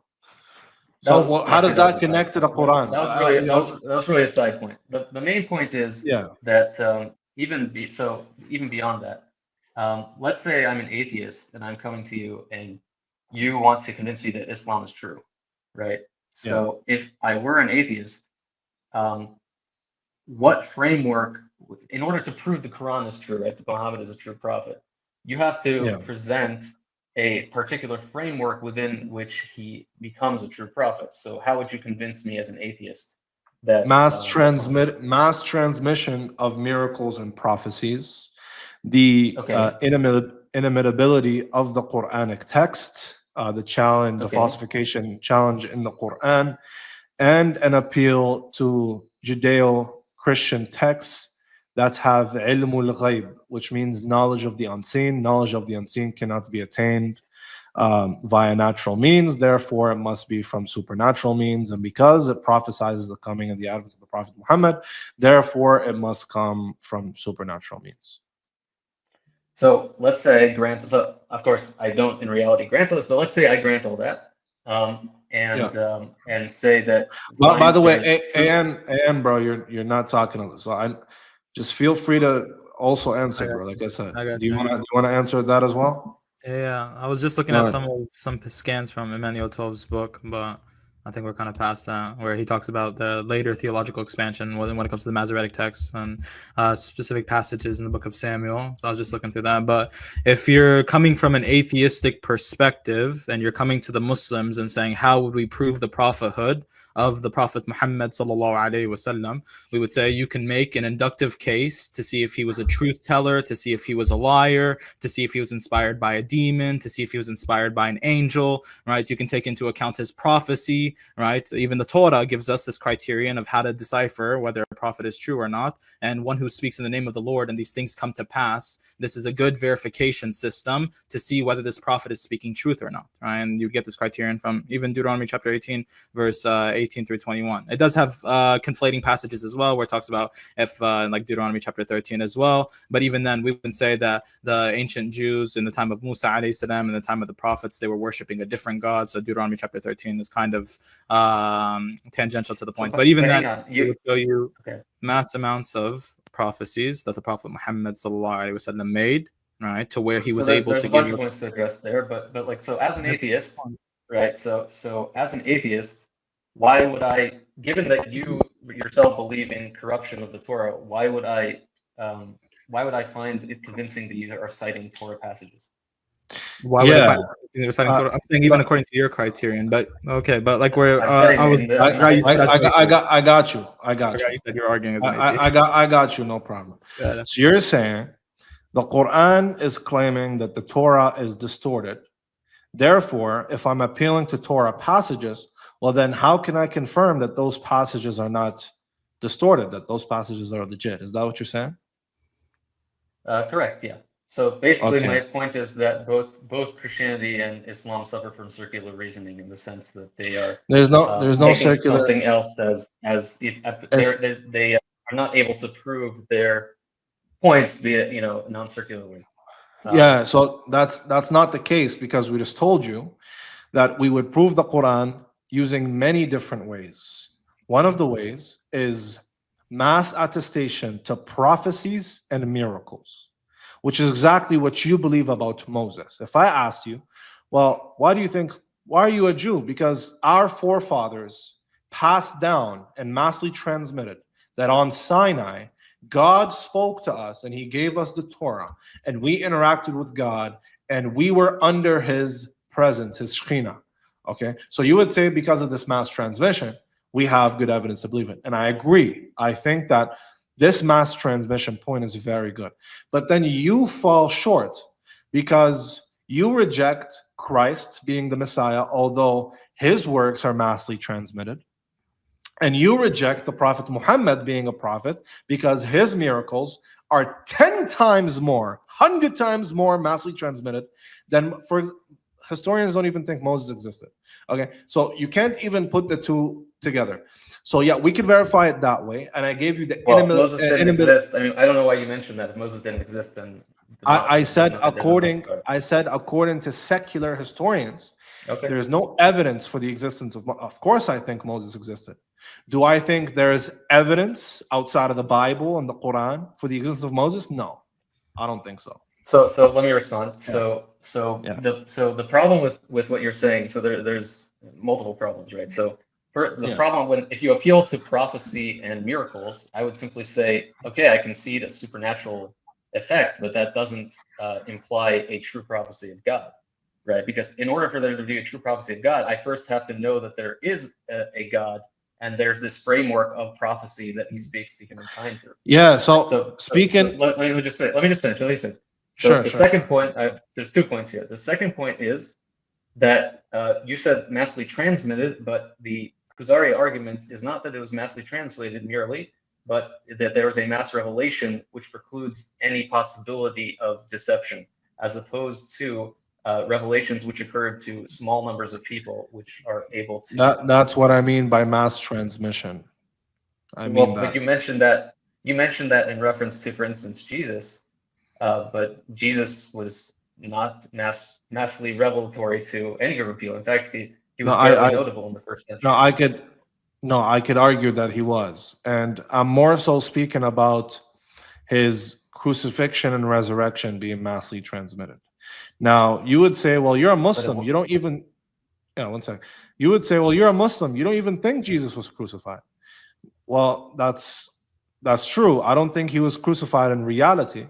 But I think historically speaking, what God made it appear is that he made it appear as if he's crucified. And then the people saw him after having believed that he was crucified. And they transmitted. Yeah, but that's based on accepting the New Testament as an accurate. It's not. No. It's not, because I don't think the New Testament is. So I'm a Muslim. I'm not a Christian. I think the New Testament is full of the S word. Sure, it's full of it. So so then how do you know that it was mass using the historical critical method? Secular scholars would agree that people early on claimed that Jesus appeared to them and that his tomb was quote unquote empty and all that good stuff. Okay, even if I were to not grant even that, just one that's second, still to a tiny amount of people. just 1 second, okay? Because the Jesus point isn't the strongest point even here. That's not even what I'm appealing to. You can make it for Christ. Okay. You mentioned but both. forget Both. yeah, I did. You can make it for Christ, but even then, with Christ and Moses, it's weak. Moses even weaker. Okay, Christ a little bit stronger. With the Prophet Muhammad, using your methodology, you would have to accept him. Why? Because because again, mass transmission of mass. Just 1 second. Go ahead. It's mass revelation. I know that's what you're saying, and that is the case for the Prophet Muhammad. There is mass revelation in the hundreds, in the thousands. Okay. So by the way, so God, your claim is that God appeared to the entire nation. So again, I'm stepping back from the Jewish. But mass revelation doesn't have to be God appearing, whatever that means. It could be other things. It's still mass revelation. Okay. So again, I'm taking the atheist point of view here. By the Jewish point of view, certainly this is not sufficient because he would have to appear as, again, a mass revelation to the entire nation of Israel. But if you're going to convince me as an atheist, let's say, as this atheist, I'm willing to take the mass revelation argument as sufficient. But again, if I'm going to compare that to the Jewish mass revelation, that occurs to the entire nation as a whole. I understand, and I'm saying there's mass revelation to the entire nation of the Prophet Muhammad, to all the believers, a big number of them. Okay, so for example, can you substantiate that? Yes. For example, here, let's pull this up. I actually worked on this. I spent 6 hours on this, and I'm glad this is coming up. Okay. You will never in your 8% battery. So sure. We'll make it quick. You will never be able to show me in your entire Jewish life something like this. I promise you. Okay. This is just a small example. You see this right here? Can you tell me what you're looking at, Samson? I don't see anything yet. Moon splitting event. Okay, the moon split. Okay, now the moon split event is witnessed by a large sum of people. Okay, large sum. My camera died again. Yeah. And you could pick up from what I was gonna say. I got you. So he's going over the moon splitting event, right? That is reported by multiple Sahabis or companions of the Prophet Muhammad sallallahu alaihi wasallam, right? Right here you see Abdullah ibn Mas'ud, ibn Umar, and Anas ibn Malik, right? And we're talking about mass attestation, mass transmission, right, of a specific miracle that happened in the Prophet Muhammad sallallahu alaihi wasallam's lifetime, right? That even the pagans were a witness to, and they believed that this was sorcery that was played on them until they confirmed with the other pagans that this event actually took place. And you can take it from here, yeah. So check this out, okay? You have the moon splitting event, and you have. You're gonna have to tell me what that is. I don't know what that is. So I'll tell you. So the Prophet was approached by idolater pagan Meccans, and they were mocking him. Okay, and they were mocking him, and mockingly they said, "If you show us the moon split, we'll believe." Mocking him. They didn't actually think that. Okay, so then he says, "If I show you the moon split, you'll believe." They said yes, mocking again. So he points his finger at the moon, and the moon is split in half, one on one side of the mountain, the other half on the other side of the mountain. And you have this event in front of everybody. Okay? Now, you'll say, well, how can you believe the moon was actually split, or you believe it had the appearance of being split? It was actually split. Just like Joshua stopped the sun for 2 days. I'm just clarifying what you mean. Yes, it was actually split. Okay? Now, check this out. You would say, well, how can we confirm this happened? You see this? All these narrators? This is what we call mass transmission. But how do we know that these narrators didn't make it up?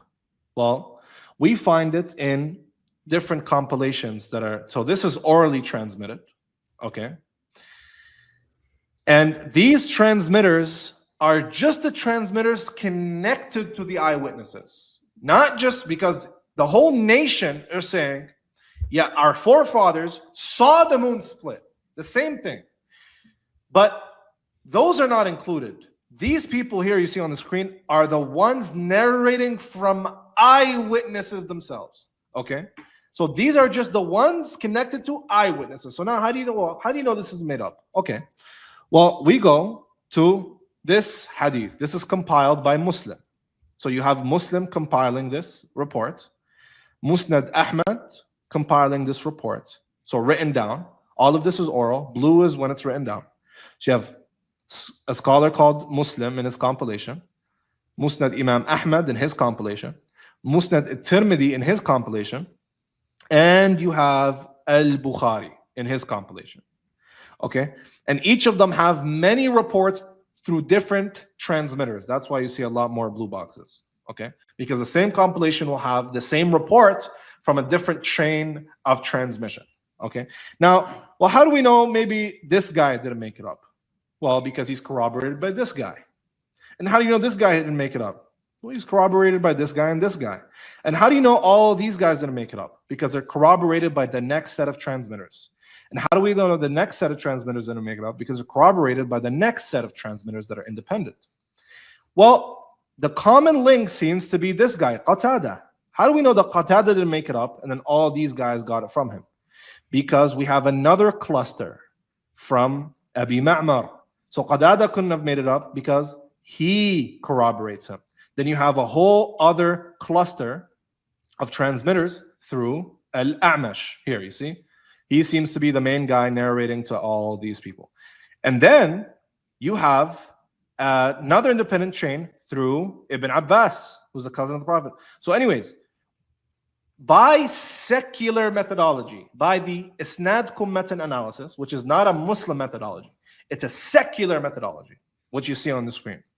This goes back to the eyewitnesses. Who are the eyewitnesses? Anas ibn Malik, who's the adopted son of the Prophet, okay? Who served the Prophet. Abdullah bin Mas'ud, who's a companion of the Prophet, he taught him Quran, eyewitness. And Ibn Abbas, the cousin of the Prophet, eyewitness. You have this report going back to eyewitnesses saying that we were with the Prophet. This happened. The Meccans came and asked the Prophet, and we looked at the moon, and the moon was split. No single transmitter could have made this up. Oh, we can't hear you.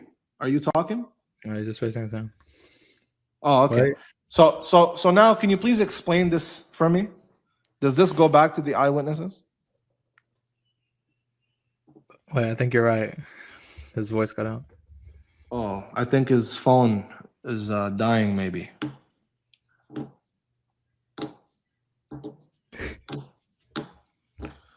Yeah, we can't hear you, gang. We can't hear you. All right, Samson. Well, maybe we could do this next time, or come back, or fix up your phone. I'll talk to you, man. Thank you for coming. Bro, gave him a detailed ass presentation, bro.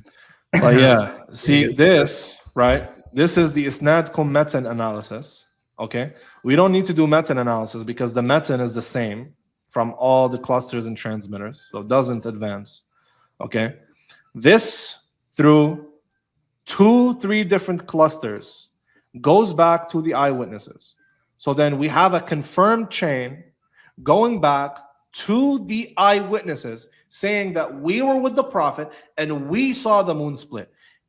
I guarantee you, no Christian, no Hindu, no Buddhist, definitely no Jew, nobody on the face of the planet can do what the Muslims have done here. Nobody on the face of the planet can provide eyewitnesses like this for any supposed or claimed miracle. Zilch, zero. They will never be able. Even historians, even the likes of the students of Matsky and the Orientalists, They admit that this goes back to the eyewitnesses. So then you have two hypotheses. Either Ibn Abbas and Ibn Mas'ud and Anas ibn Malik came together and they, said, we're going to lie and we're going to make this up, or either they were telling the truth and this really happened. Okay? No, guys, there's no testimony of an Indian king. Stop using that argument, please. And you want to add something to that? No, that's good. Okay. Mass testimony, mass attestation, corroboration, identicality in the storytelling, right? It all gives us substantial evidence, even using HCM, to say that these people really believed in this. Right? Oh, he's got. Really upheld this. You got your phone? This is my phone. I was on my laptop before. Okay, cool. So yeah, what were you saying? Because sorry, I didn't see that you're trying to talk. Yeah, so I mean, I'll have to look into this specific event because I haven't heard this argument before, which is fine. I'm okay with that. So I'll definitely look into it. But my main critique of it. If this is the case, what would that mean for you? So this is a hypothetical in the Jewish. So again, in the Jewish tradition, the Torah is set and can't be changed. So that this would be irrelevant. But I'm saying let me finish. From the atheist perspective, if I were to say that if I were to take the Jewish mass revelation argument as a standard, right, and ignore the Jewish framework of unchanging Torah, for instance, if I were to say that, then I would say that this still comes down to. I mean, I see on this chart, I see 3-4 people, perhaps as witnesses. No. Remember, and so just wait. Remember, these are the eyewitness reports from the eyewitnesses we have access to. It doesn't mean that these are the only people transmitting that's fine, but my point is that the distinction is that in the Jewish claim, the entire nation and everyone in that nation. Show me a single eyewitness. Confirm it, please. Go ahead. So we also have a chain of transmission, but our chain of transmission consists of the entire Jewish nation. I want a single, which is millions of people. Okay, that's not okay. Sorry, I don't know. You don't know how reports work and attestation works. That's like saying Paul said 500 people witnessed Jesus. Does that mean 500 people witnessed Jesus? Paul's one person. Okay, but he says 500 did it. Does that mean 500 did it? No, but if okay, cool. But if a million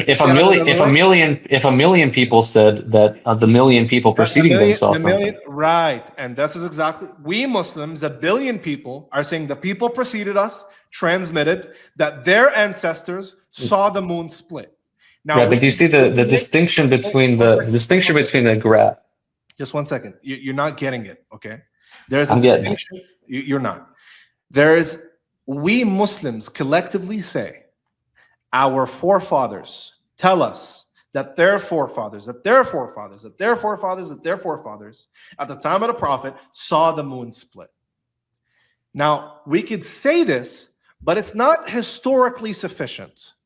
Because for it to be historically sufficient, we need at least identifiable, confirmed eyewitnesses in connected reports. Do you have that? No, but again, that wasn't the standard evidence. I could dismiss the event at Sinai as a historical fabrication, as Looney Tunes, as a complete. So the problem with that is that with Sinai, it's so far back that we expect silence from our historical records. Okay, but in this case, we actually would not expect silence from historical records here. And we don't find the silence because we have confirmed connected reports. No, because you said that the moon actually split. You said if you had said the moon appeared to split. You said the moon appeared to split, that'd be one thing. If you said the moon, because you said the moon actually split, we should have attestations from people all around the globe, for instance. Oh, okay, watch this. Watch this. Beautiful. I love that. But hang on. Let me just. I just want to finish. Sure. The main point is that this attestation chain, which again, I'm fine with attestation chains. This attestation chain is going through a single-digit number of people, as opposed to which means there's a bottleneck. There's a bottleneck. Dude, right? So you're not understanding, Samson. This is only talking about eyewitnesses who we have access to their transmitted reports. Now, obviously, there's hundreds who saw it. If we establish according to those people, no, not according to even those people. If this event took place, okay, hundreds were present and saw it, and we do find that hundreds transmit this from their forefathers and their forefathers, but that is not sufficient historical evidence. You can't just say, yeah, our forefathers saw it and their forefathers, who are they? We don't know. What's their name? We don't know. Who personally said they saw it? We don't know. But we just know our forefathers transmitted it. I could just send that to, what's it called? NBC3 or Cartoon Network, because that a historian will take and throw away in the bin. You need somebody that you could identify that say, I was there and I saw it. Okay, do you have any of that for the Sinai? Yeah, I would say the entire nation of Israel, yeah. All right, can you give me a single person who said, I was there, I was present with Moses, and I saw it with my very own eyes? So my ancestor's ancestor was there. And who would that be? Who would that be? Well, one of my ancestors, actually, the way that genetic pedigree works is there's something called pedigree collapse. So actually, any person who would have reproduced is actually a genetic ancestor of the entire population today. So you see, by statistical probability, the entirety of the Israelite population are actually my ancestors. And by that, the entirety of the Muslim population say their forefathers at the time of the Prophet Muhammad saw the moon split. Now what? But that's not the case. You're attesting this. It is the case. No, but that's not the claim you made. You made the claim through these particular transmitters. I said these are confirmed eyewitnesses besides our forefathers' point. I could sit here and say, yes, the Muslim people as a people group, okay, as a religious identity, all transmit that 1,400 years ago, their forefathers transmit to them that the moon was split and all of them were there and saw it. We could go that route.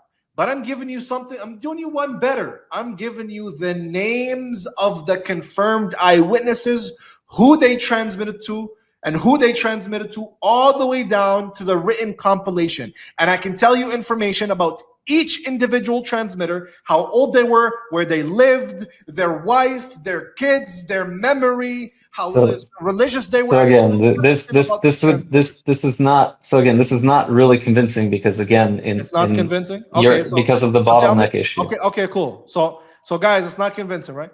All right. You see, but I know. In this case, I actually do have to run though, because it's at 1 a.m. Well, before you go, in this, you see, you said it's not convincing, right? Who made the report up? Is the report made up? It might be. So the distinction between making things up and seeing things that aren't there and mass hallucinations and all things like that. Let's start with fabrication claim. Can this possibly be fabricated? Give me any hypothesis. This specific story, like I have to look into it. But okay, so go look into it. I'm not familiar with it.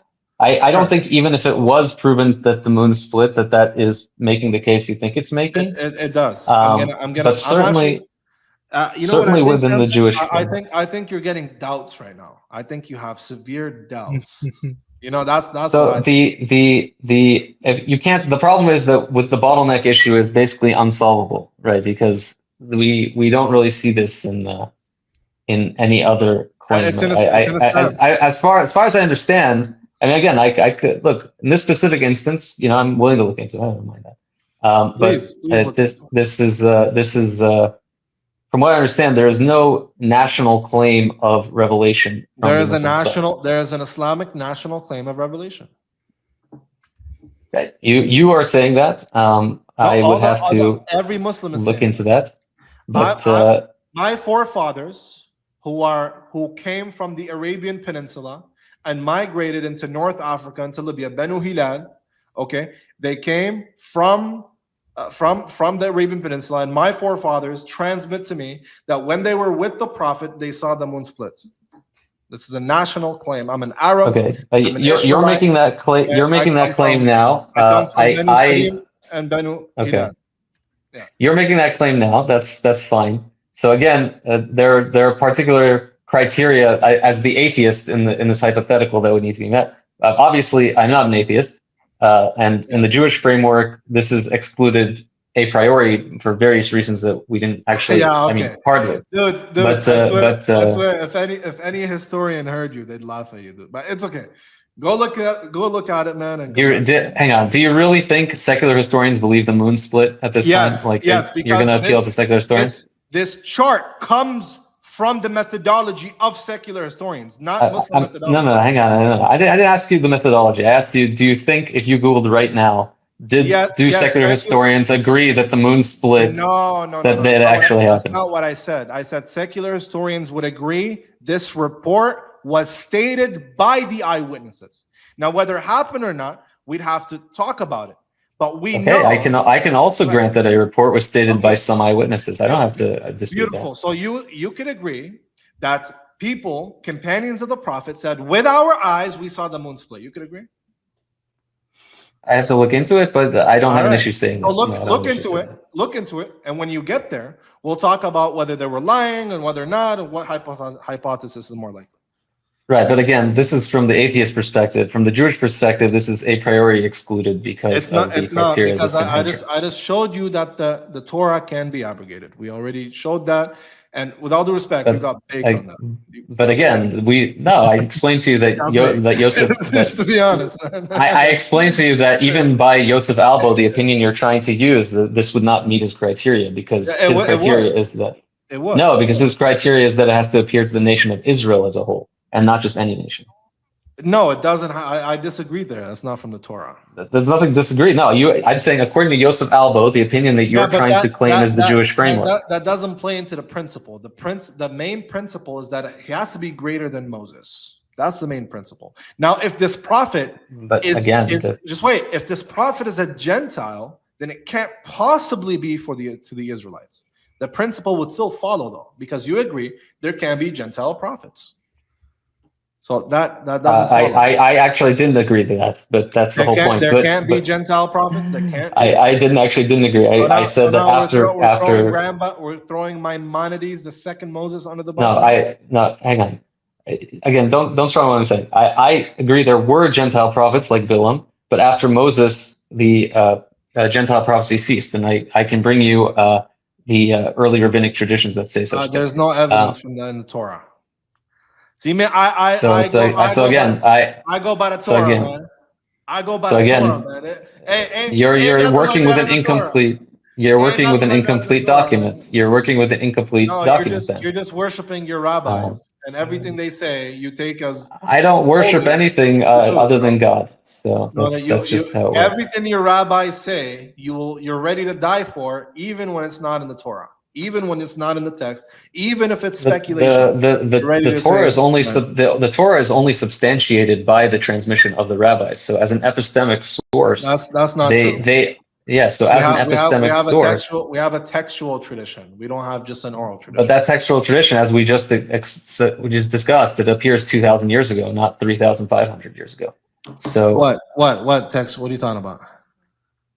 The textual tradition you're referring to, the earliest manuscripts we have of it are 2,000 years ago. Yeah, I agree. The only epistemic nothing is traceable before that. The only epistemic source we have to believe the Torah is the rabbis themselves.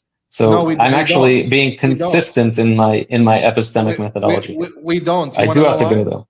Yeah, but before I have to go. You want to know why? Because there was a succession of prophets sent to the children of Israel. Each generation had a prophet. There was always prophets. And so even in the Second Temple period, there was prophets, and the Torah exists in the Second Temple period. So we know at least that there's a general confirmation from the prophets in the Second Temple period with the textual tradition that we have. We don't need no rabbi. No, so again, much of that is not substantiated without the rabbinic tradition itself. It's I mean, nope. much of that, We know much of that would be prophets disputed by existed. secular historians. We know prophets So- exist. We know Malachi existed. We know Isaiah existed. We know second Isaiah, the anonymous prophet. Many from second secular Isaiah. historians would dispute all of those Ezekiel- characters existing. And by the way, Ezekiel says that God gave bad laws. So maybe we'll talk about that next time. So okay, so I have to go, but I mean, again, none of those are supported by secular historians, which means you still have to epistemically rely on the rabbis to bring in the text in the first place. Say bye to Moshe Rabbeinu, because secular historians say Moshe was a Right, I'm not appealing to secular historians. You are. I'm appealing to the rabbinical tradition as my epistemic authority, which is why I'm being consistent. And my epistemic authority is what we can historically verify. But you can't that's the whole point. You just agreed that historically they don't believe Moses existed. No, we could historically verify. We could historically verify that the Torah goes back to at least the Second Temple period. Now, when it comes to Moses, I have no historical reason to think he existed, but my epistemology isn't just historical data; it's also divine revelation. So, yes, historically, I have no reason to think Moses existed. But because of divine revelation, I'm justified in thinking Moses existed. So good try. But again, we're discussing the provenance of the Torah, not the Quran. Yeah, all right, good. So when it comes to the Torah, that's why I don't think it goes back to Moses. It goes back to the Second Temple period. Okay, but you were just appealing to the Torah and textual tradition, so that's what I was responding to. So now we're switching topics. Anyway, I gotta go. I gotta go. We're switching topics. No worries. Don't get baked next time, man. All right. I am sure the audience can decide themselves. Yes, they will.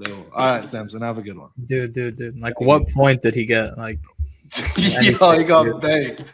Like, hey, man, Samson, man, it's all right, man.